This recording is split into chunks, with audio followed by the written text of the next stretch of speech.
Hey guys, welcome back to my channel. If it's your first time here, then welcome. My name is Allie, and on this channel, I like to talk about all things home decor, home styling, DIYs, and seasonal decor, and so much more. So in today's video, we're gonna take a trip over to my local Habitat for Humanity. I wanted to see what kind of items I could find that are maybe similar to items that you find in stores or online right now that are trending, and just bring them home into my space and give them a little pick-me-up, just enough to make them look high-end and elegant in my space and really give my space that designer feel, but of course on a budget. If you like videos like this, don't forget to hit that subscribe button. Make sure you have your notifications turned on so that you never miss a video. And please give this video a thumbs up. Let me know down below what you guys think. So without further ado, let's go shopping. So I love checking out stores like Habitat because they really have so many items, especially if you're looking to do a home project or an upgrade. Lots of rugs that have never been used for phenomenal prices, beautiful lighting fixtures that we came across, lots of porcelain tiles in packages just ready to go, and then also larger items like bed frames. Just so much inspiration you can draw from visiting your local Habitat. I especially love browsing their home decor section because you can find so many beautiful pieces that with just a couple of coats of paint, you can really spruce them up and make them look high-end in your home.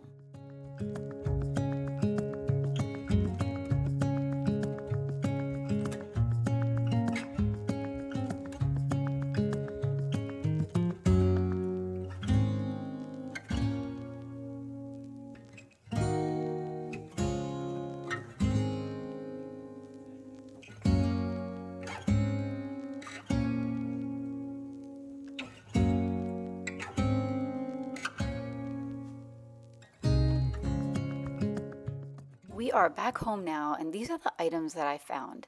Starting with this gorgeous iron teapot. This is a cast iron teapot. It actually caught my daughter's eye before it caught my eye. She loves that color. And this is also a really nice color that complements our kitchen. I love all the detail on this teapot, and this is the kind that you can put the tea leaves right in that mesh basket. And then we found this adorable little gnome. I like buying greenery from places like this because you can clean it actually really easily. And I also love that you can either have the gnome facing front or turn it around if you're feeling a little more serious. This was a gorgeous item that I found, and it reminded me of the Anna antique brass taper candle holder from the Magnolia website. This is the kind of item that, with just a little bit of transformation, you can really make it look gorgeous in your home. And a quick trick to tell if something is really brass, you can try to stick a magnet to it. And if the magnet does not stick, then you know that you have solid brass. I also picked up a few baskets that I wanted to just give a nice coat of paint to. To start off, I'm going to begin with the brass taper candle holder. Again, I really love this piece. It's just super unique, and I know that if I can clean it first and then just give it a nice fresh coat of paint, it'll really stand out in my space. So to clean it, I'm using half of a fresh lemon squeezed for the juices, and then I'm mixing in enough baking soda to just make a paste. And then using a clean soft rag, I'm just going to take that paste and I'm going to spread it all around the candle holder and just sort of wipe it down. The baking soda adds just enough abrasiveness, not to scratch it, but to just give it a nice clean. So I'm getting in there around the handle and just all of those little cracks and crevices to just give it a nice polish.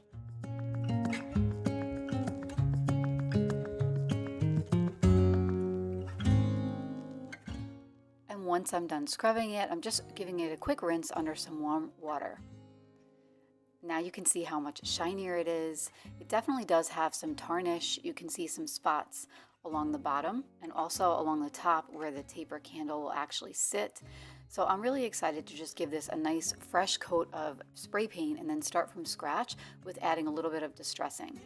So to begin, I'm using this gold leaf metallic spray paint, and I'm just going over it once to just give it a nice even coat.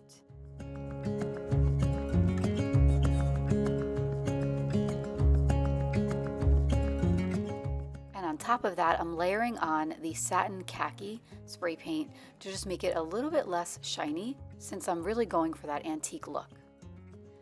Now that it's dry, I'm heading back inside where I'm going to add a couple of different types of paint mixed together to just add some natural looking distressing. So I have a darker brown metallic paint mixed with some black, and then I added in more of that baking soda, again to just really give it that worn look and add some texture. I'm going in with a paper towel and I'm just gonna start dabbing all around the piece. I know this looks pretty rough to begin with, but I promise that I'm gonna wipe most of this off. I really just have to add that layer in so that I can let the gold come out through it from beneath. So I'm just gonna dab all around it. That just helps to really have it look natural and distressed.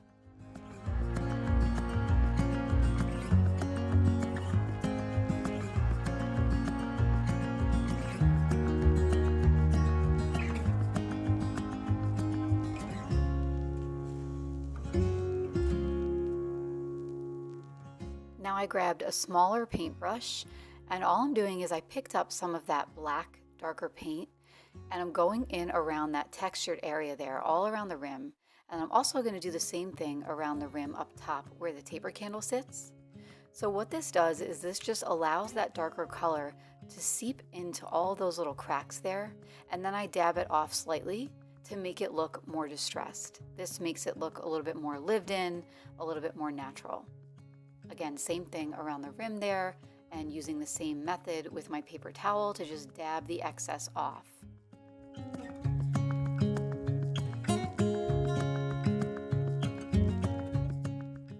So while that's drying, I brought the woven tray that I picked up for just a couple of dollars at Habitat. I'm taking it outside and as you can see, I'm just loosening up those twisty ties that are holding those rings in place. I'm gonna just get rid of those rings.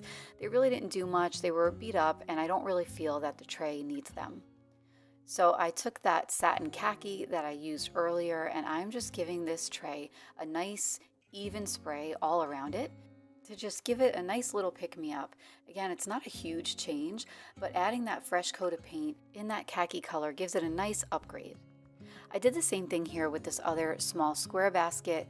That's my daughter helping me out. This time we went for a chocolate espresso spray. So again, just giving that a nice even coat, making sure that I get the inside as well as the outside.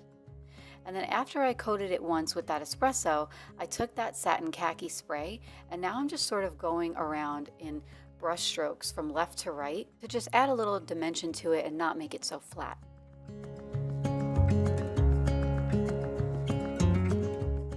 And while everything that I've just painted is drying, I'm headed back inside and I'm going to clean the artificial greenery from that piece that we picked up. So I just have some warm soapy water and I'm just swooshing it around. And if you have artificial greenery that's similar to this, you can clean it in the same way. You just want to swoosh it around and loosen up all that dirt. And then I'm just running it under a light stream of water so I can rinse off all of that soap. And shaking it off, I'm going to take a paper towel and wipe down those leaves. Cleaning artificial greenery like this is so refreshing to me. It always just boosts the color so much and it just makes me feel so much better when I know that it's nice and clean. So now I'm just taking some regular cleaner and I'm going around and just giving that base a nice clean as well.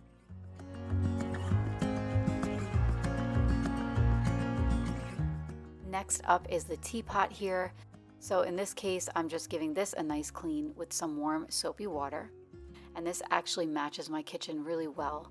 I love that it's neutral and it's cast iron. I've always wanted one of these, so when I saw it there at Habitat, I just knew that it would be such a beautiful addition to our kitchen.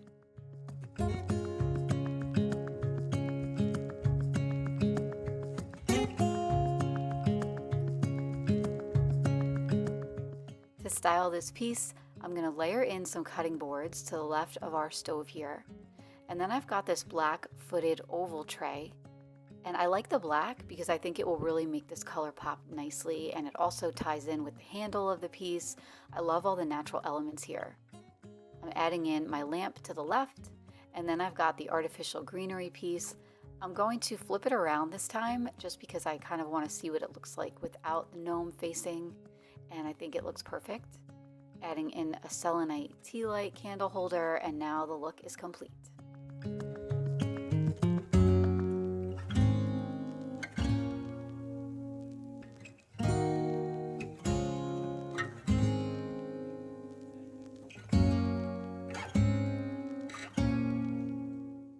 By now, my trays and baskets have dried along with the taper candle holder.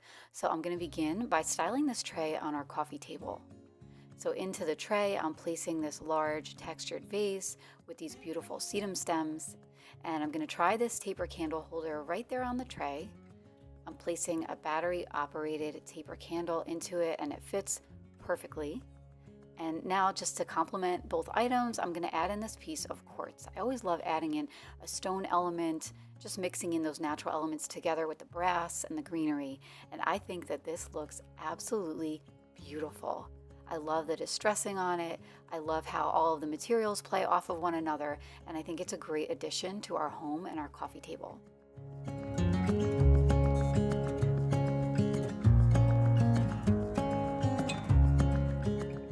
And since it's going to live here for a little bit, I went ahead and styled the coffee table with some other elements. So I've got a stack of coffee table books, along with a stacked selenite tea light candle holder. I have my vintage ladle there, and I've added some moss and a candle, and my marble book stand and a magnifying glass.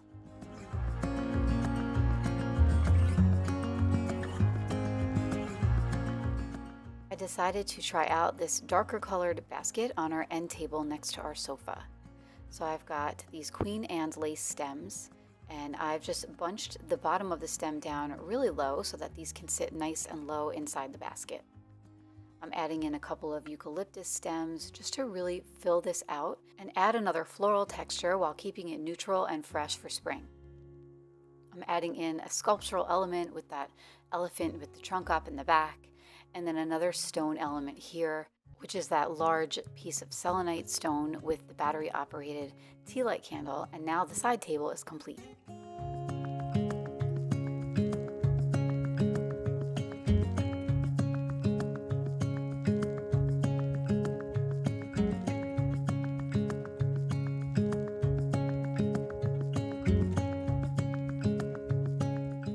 Brought the brass antique candle holder over to my console table just to try styling it in a different space. So I added a couple of coffee table books, and I just stacked this right on top and added that taper candle holder. And now I have a problem because I cannot decide where I like it best. I can't decide if I like it best here in the entryway or if I like it better on the coffee table styled on that rectangular tray. So what do you guys think? Leave me a comment down below and let me know where you like this taper candle holder styled best.